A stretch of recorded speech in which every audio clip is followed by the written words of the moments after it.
नमस्कार दोस्तों, sunrise career की ऑनलाइन पाठशाला में मैं इंदर सिंह आपका बहुत बहुत स्वागत करता हूं। आज हम एक नया विषय पढ़ने जा रहे हैं, मनोविज्ञान। तो मनोविज्ञान की उत्पत्ति कहाँ से हुई और मनोविज्ञान क्या है, पहले आइए चर्चा करते हैं। मनोविज्ञान शब्द लैटिन भाषा के साइकोलॉजिया शब्द से बना है। किस भाषा के? लैटिन भाषा के साइकोलॉजिया शब्द से बना है। इस शब्द को सर्वप्रथम गैरेट महोदय ने दो भागों में बांटा, साइकी प्लस लोगस। कौन कौन शब्द? Psyche plus लोगस। तो साइकी शब्द को अंग्रेजी भाषा में सोल कहा जाता है और लोगस शब्द का अर्थ होता है स्टडी। यहाँ पर देखते हैं कि सोल शब्द को हिंदी में आत्मा कहा जाता है और स्टडीज का अर्थ होता है अध्ययन करना, अर्थात जिसमें आत्मा का अध्ययन किया जाता है उसे मनोविज्ञान कहते हैं। अब समझते हैं कि शिक्षा मनोविज्ञान में आखिर मनोविज्ञान की आवश्यकता क्यों पड़ी। तो देखते हैं कि मनोविज्ञान की उत्पत्ति कहाँ से हुई। तो मनोविज्ञान की उत्पत्ति दर्शन शास्त्र से हुई, अर्थात कहा जाता है कि मनोविज्ञान की जननी दर्शन शास्त्र है। मनोविज्ञान की जननी दर्शन शास्त्र है। तो बात करते हैं कि दर्शन शास्त्र में किसका अध्ययन किया जाता है, यानी दर्शन शास्त्र क्या है। तो हम बात करते हैं कि ज्ञान के 5 द्वार होते हैं। हमें ज्ञान को प्राप्त करने के लिए 5 द्वार होते हैं। कौन कौन से? कान, आँख, नाक, त्वचा और जीभ। यानी कहने का तात्पर्य जिस ज्ञान की प्राप्ति हमें इंद्रियों से होती है उसे ज्ञानेंद्रिय कहते हैं। तो इस प्रकार से ये हमारी क्या है? 5 ज्ञानेंद्रियां कहलाती हैं। तो जिस ज्ञान की प्राप्ति हमें इंद्रियों के द्वारा नहीं होती उसे हम लोग अतीन्द्रिय कहते हैं। क्या कहते हैं? अतीन्द्रिय कहते हैं। जिस ज्ञान की प्राप्ति हमें इंद्रियों के द्वारा नहीं होती उसका अध्ययन हम लोग कहाँ करते हैं, यानी इसकी आवश्यकता क्यों पड़ी। तो इसका अध्ययन हम लोग दर्शन शास्त्र में करते हैं, यानी जिसको प्रत्यक्ष रूप से नहीं देखा जा सकता। जैसे आत्मा का अध्ययन, परमात्मा का अध्ययन, ब्रह्म का अध्ययन, इसको हम प्रत्यक्ष रूप से नहीं देख सकते हैं। तो इसका अध्ययन हम लोग कहाँ करते हैं? दर्शन शास्त्र में किया जाता है। आत्मा और परमात्मा का अध्ययन किया जाता था। इसी दौरान एक प्रसिद्ध दर्शन शास्त्री अरस्तु ने कहा, हमें इन तीनों को समझने के बजाय सबसे पहले समझना चाहिए मानव को, यानी मानव की आत्मा को समझना चाहिए कि मानव की आत्मा क्या है। आगे बात करते मनोविज्ञान की अवधारणा। तो मनोविज्ञान की अवधारणा के साथ साथ पहले देखते हैं कि मनोविज्ञान का विकास क्रम कैसा रहा।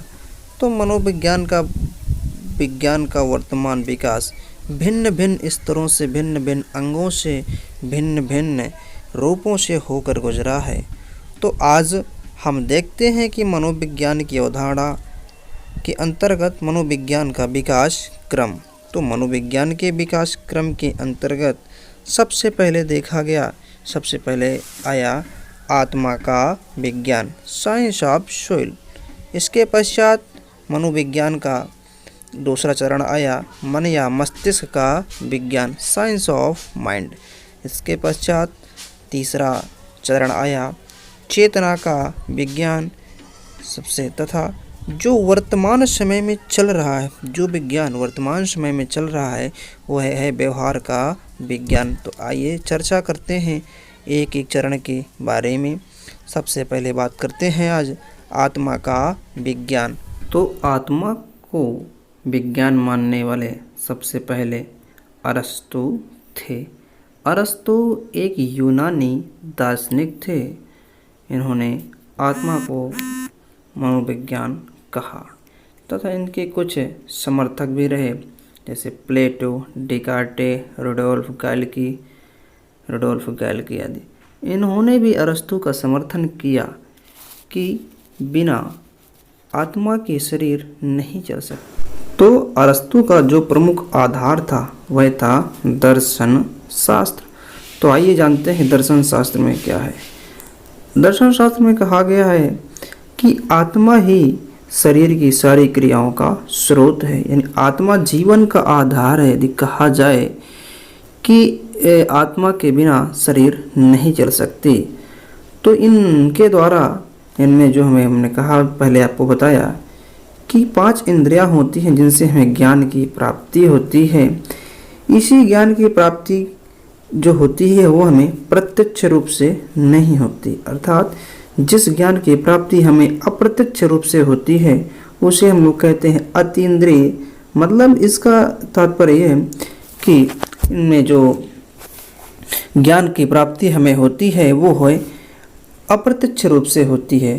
दर्शन शास्त्र का मुख्य उद्देश्य आत्मा का परमात्मा से मिलन होता है। दर्शन शास्त्र का प्रमुख उद्देश्य क्या होता है? आत्मा से परमात्मा का मिलन। अतः मनुष्य को समझना है कि आत्मा को समझना है। तो यदि हम मनुष्य को समझ लिए, तुमने आत्मा को समझ लिया। अरस्तु के समय इस सिद्धांत को, यानी ये आत्मा का विज्ञान आज कहा जाता है, तो इनके समय इसको आत्मा का विज्ञान नहीं कहा जाता था, अंतःकरण का सिद्धांत कहा जाता था। आत्मा का विज्ञान यानी केलर महोदय थे, इन्होंने कहा कि दर्शन शास्त्र मनोविज्ञान की जननी है। किसने कहा? केलर महोदय ने कहा कि दर्शन शास्त्र मनोविज्ञान की जननी है और अरस्तु मनोविज्ञान के जनक हैं।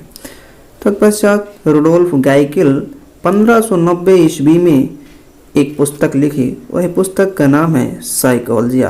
यानी सर्वप्रथम साइकोलॉजिया शब्द में, साइकोलॉजिया नामक बुक में मनोविज्ञान शब्द का सर्वप्रथम प्रयोग कब किया गया? 1590 ईस्वी में। किसके द्वारा किया गया? तो रुडोल्फो गाइकिल के द्वारा। यहाँ से अक्सर प्रश्न पूछ लिया जाता है कि मनोविज्ञान शब्द का प्रयोग सर्वप्रथम किस में किया गया? तो साइकोलॉजिया नामक बुक में। किसके द्वारा? रुडोल्फ गाइकिल के द्वारा। कब किया गया? 1590 ईस्वी में। इस प्रकार से देखा गया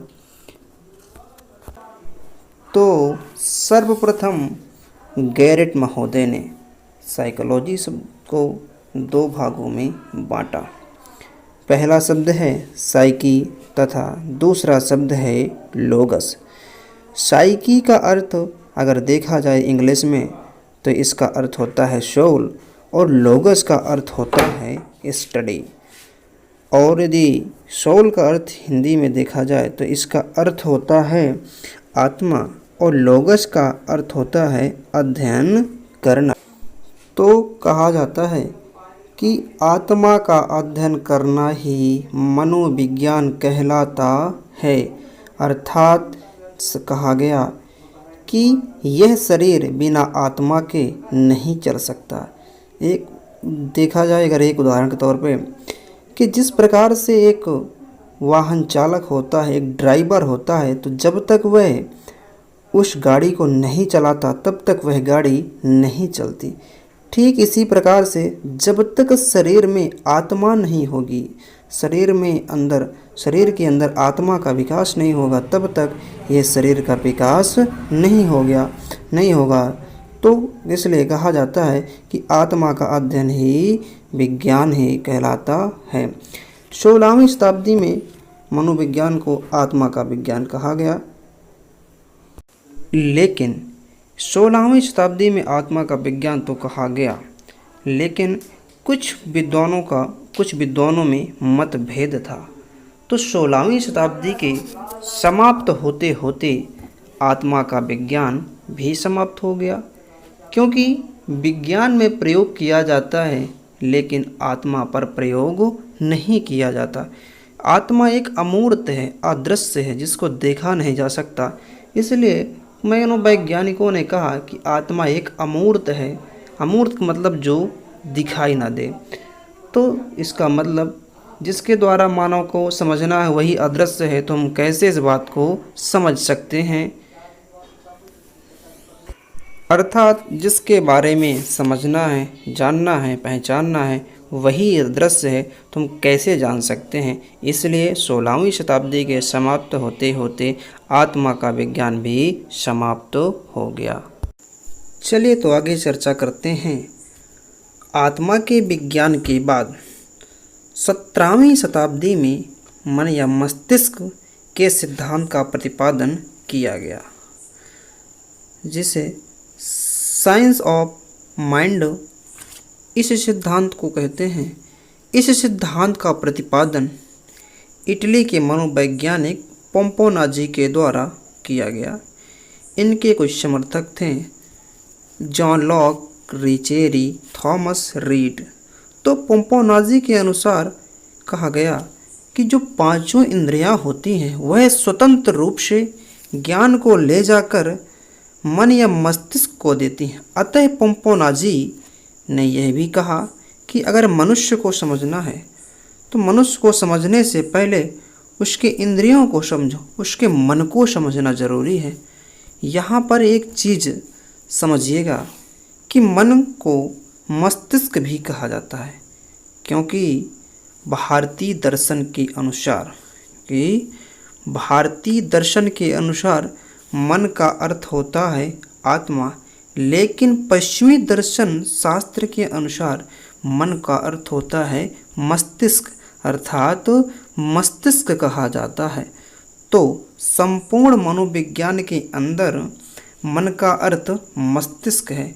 यदि कहीं आपको मस्तिष्क मिले, कहीं मन मिले, तो आपको डाउट नहीं होना कि मन है कि मस्तिष्क है, दोनों का अर्थ एक ही होता है। तो अब पोम्पोनाजी ने अंग्रेजी भाषा में साइकोलॉजिया शब्द को दो भागों में बांटा। पहला था साइकी तथा दूसरा था लोगस, जिसमें साइकी शब्द का अर्थ मन और लोगस शब्द का अर्थ अध्ययन बताया। मन मस्तिष्क का अध्ययन करना ही मनोविज्ञान कहलाता है। गैरेट महोदय ने भी इसे दो भागों में बांटा था, साइकी और लोगस में, लेकिन गैरेट ने साइकी का मतलब आत्मा बताया और साइकी का मतलब आत्मा बताया, लेकिन पोम्पोनाजी ने साइकी का अर्थ मन या मस्तिष्क बताया। तो यदि परीक्षा में आपसे क्वेश्चन पूछ लिया जाए कि साइकी का अर्थ होता है, ऑप्शन में हो आपके पास मन, दूसरा हो ऑप्शन में आत्मा, तीसरे ऑप्शन में हो दोनों, चौथे ऑप्शन में हो इनमें से कोई नहीं, तो आपको यहाँ पे कंफ्यूज नहीं होना, डाउट नहीं होना कि साइकी का अर्थ क्या होता है। साइकी का अर्थ यहाँ पर होता है मन और मस्तिष्क या आत्मा। मन और मस्तिष्क, आत्मा, तीनों शब्द साइकी का अर्थ होते हैं। नहीं तो आपको याद रखना है कि साइकी का अर्थ आत्मा, मन, मस्तिष्क होता है। लेकिन कुछ समय पश्चात मनोवैज्ञानिकों में यह मतभेद होने लगा कि जिस प्रकार से आत्मा अदृश्य है, तो कुछ पता नहीं चल पाता। मन भी अदृश्य होता है, तो यह आत्मा के समान ही है जब इसके अस्तित्व में कोई मनोवैज्ञानिक रूप से तथ्य नहीं देखा गया जा सका, तो इसका कोई भौतिक स्वरूप नहीं है। जिस वस्तु का कोई भौतिक स्वरूप नहीं होता उसको परिभाषित नहीं किया जा सकता, अर्थात वह अमूर्त होता, अदृश्य होता है। तो 17वीं शताब्दी की समाप्ति होते होते ये अवधारणा भी समाप्त हो गई और सभी मनोवैज्ञानिक मनुष्य के व्यक्तित्व के विकास को जानने के लिए, ढूंढने के लिए, पहचानने के लिए अन्य वस्तु, अन्य माध्यम की तलाश करने लगे। और 19वीं शताब्दी में जर्मनी के मनोवैज्ञानिक विलियम वुंड ने 19वीं शताब्दी में जर्मनी के मनोवैज्ञानिक विलियम वुंड ने खोज निकाला और कहा कि जो हमारा यह मस्तिष्क है, इसमें भावनाओं की उत्पत्ति की अनुभूति होती है। कि है ये जो हमारा मस्तिष्क है, इसमें भावनाओं की उत्पत्ति की अनुभूति होती है, यानी इंद्रियों के द्वारा आंतरिक भाग से जो हमें ज्ञान प्राप्त होता है वह संवेदना होती है। और इसी संवेदना को विलियम वुंड ने कहा कि संवेदना ही हमारी क्या है, चेतना है। क्या है, चेतना होती है। इनके कुछ समर्थक थे जैसे कि विलियम जेम्स कहाँ के निवासी थे, अमेरिका के। दूसरे थे जेम्स लिली, तीसरे थे वाइस या इन्हीं को वाइव भी कहते हैं। तो इनके समर्थकों में से विलियम जेम्स, जो अमेरिका के निवासी थे, इन्होंने कहा, विलियम बुंड से कहा कि चेतना तो अमूर्त है। तो विलियम बुंड ने कहा कि हाँ, चेतना तो अमूर्त है। तो विलियम जेम्स ने कहा कि क्या इसके ऊपर प्रयोग किया जा सकता है? तो विलियम बुंड ने कहा हाँ, प्रयोग किया जा सकता है। इसलिए विलियम बुंड ने इस चेतना को सिद्ध करने के लिए, मतलब विलियम बुंड ने कहा यह चेतना ही व्यक्तित्व का परीक्षण कराती है। तो 1879 ईस्वी में लेipzig विश्वविद्यालय में मनोविज्ञान की एक प्रयोगशाला स्थापित की। इस प्रयोगशाला में विलियम बुंड ने किशोर तथा किशोरियों पर अंतर्दृष्टि विधि के द्वारा, किस विधि के द्वारा? अंतर्दृष्टि विधि के द्वारा चेतन का अध्ययन किया। तो विलियम बुंड के द्वारा 1879 में लेipzig विश्वविद्यालय में विज्ञान की प्रथम प्रयोगशाला का निर्माण किया गया, जिसका वर्तमान नाम कार्ल मार्क्स है। तो एक बात और महत्वपूर्ण आती है कि भारत में सर्वप्रथम मनोविज्ञान की प्रयोगशाला का निर्माण या सर्वप्रथम मनोविज्ञान की प्रयोगशाला किसने बनाई? तो भारत में सर्वप्रथम मनोविज्ञान की प्रयोगशाला 1910 ईस्वी में N. सेन गुप्ता के द्वारा कलकत्ता में स्थापित की गई। तो यदि क्वेश्चन आ जाता है कि भारत में मनोविज्ञान प्रयोगशाला का निर्माण किसके द्वारा किया गया, तो आपको याद रखना है कि भारत में मनोविज्ञान की प्रथम प्रयोगशाला N. सेन गुप्ता के द्वारा 1910 ईस्वी में कलकत्ता में स्थापित की गई। लेकिन 1900 ईस्वी के अंत तक यह मन मस्तिष्क की अवधारणा को अस्वीकार कर दिया गया, यानी इसको भी नकारा गया, इसके भी खंडन किया गया। इसमें भी वैज्ञानिकों में मतभेद आ गया, जो कि मस्तिष्क को इन्होंने दो रूप में बताया। आंतरिक रूप, जिसे आंतरिक रूप में चेतना तथा बाह्य रूप में व्यवहार। इन्होंने कहा कि जो आंतरिक रूप से चेतना करते हैं और बाह्य रूप से व्यवहार करते हैं, तो यह मत केवल मस्तिष्क का अध्ययन करता है। तो इस मत को अस्वीकार कर दिया गया। तो एक वैज्ञानिक थे सिगमंड फ्रायड, इन्होंने मस्तिष्क की 3 अवस्थाएं बताई। कौन कौन सी? चेतन अवस्था, अचेतन अवस्था व अर्धचेतन अवस्था। तो यह जो सिद्धांत है केवल एक ही अवस्था का ही अध्ययन करता है। इन्होंने कहा कि यह जो आपका सिद्धांत है, तो यह केवल एक ही अवस्था का अध्ययन करता है, इस प्रकार से हम इसको नहीं मान सकते। लेकिन विलियम मैकडूगल ने 1904 से 1905 में अपनी एक पुस्तक आउटलाइन ऑफ साइकोलॉजी में एक कथन दिया। इनका यह कथन महत्वपूर्ण है कि चेतना हमारे लिए बहुत ही घातक शब्द है। और 1890 से लेकर के 1905 ईस्वी तक का समय काल था, जो समय था, इस समय को बंजर काल के नाम से जाना जाता है। इस काल को बंजर काल के नाम से जाना जाता है। क्यों? क्योंकि इस समय पर मनोविज्ञान से संबंधित, यानी मनोविज्ञान संबंधित कोई भी कार्य नहीं हुआ। और 1905 में विलियम मैकडूगल ने अपनी एक पुस्तक आउटलाइन ऑफ साइकोलॉजी लिखी और इसी पर कार्य शुरू कर दिया। तभी से कार्य आगे की ओर शुरू हुआ और चेतना मनोविज्ञान का खंडन किया गया। और 20वीं शताब्दी एक मनोविज्ञान का नया रूप लेकर J.B. वाटसन के द्वारा लाया गया। वह था व्यवहारवाद का विज्ञान। इनके समर्थक थे B.F. Skinner, Pavlov, C.L. हल, R.S. Woodworth, McDougall. तो वाटसन महोदय को जो अमेरिका के मनोवैज्ञानिक थे, इनको व्यवहारवाद का प्रवर्तक माना जाता है। इन्होंने व्यवहारवाद के लिए अंतर्दर्शन का बहिष्कार किया और कहा कि जब शारीरिक क्रियाएं दिखाई दे रही हैं तथा जिनका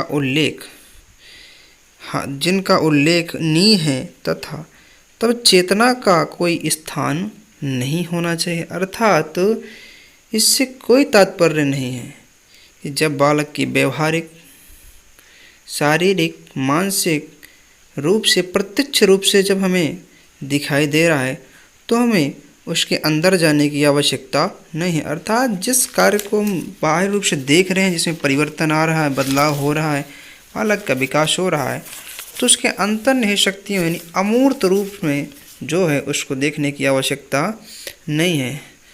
तो इन्होंने चेतना का खंडन किया और मनोविज्ञान के क्षेत्र में बहुत ही रुचि थी। जब ये शिकागो विश्वविद्यालय में स्नातक के छात्र थे तो इनकी मनोविज्ञान के क्षेत्र में इतनी रुचि थी कि इस विश्वविद्यालय में अपने संरक्षण में, अपने अनुसार, अपने देख रेख में पशु मनोविज्ञान प्रयोगशाला स्थापित की। तो इन्होंने व्यवहार पर जोर दिया और सत्य भी साबित हुआ। इनको इसलिए व्यवहारवाद का जनक कहा जाता है। तो यदि बात की जाए कि वर्तमान में किस विज्ञान है या किस प्रकार का वाद है, तो वर्तमान में व्यवहारवाद या व्यवहारवाद विज्ञान है। और वाटसन महोदय का कथन है कि मनोविज्ञान को मनोवैज्ञानिक स्वरूप प्रदान करने के लिए आवश्यक है कि मनोविज्ञान की अध्ययन सामग्री का स्वरूप स्पष्ट रूप से बाह्य एवं वस्तुगत हो, जिसमें आत्मवाद से कोई स्थान प्राप्त नहीं है। यानी वैज्ञानिक सामग्री स्पष्ट होनी चाहिए, बाद में ये वस्तुगत हो, लेकिन ये अंतरात्मा से इनका कोई संबंध नहीं होना चाहिए।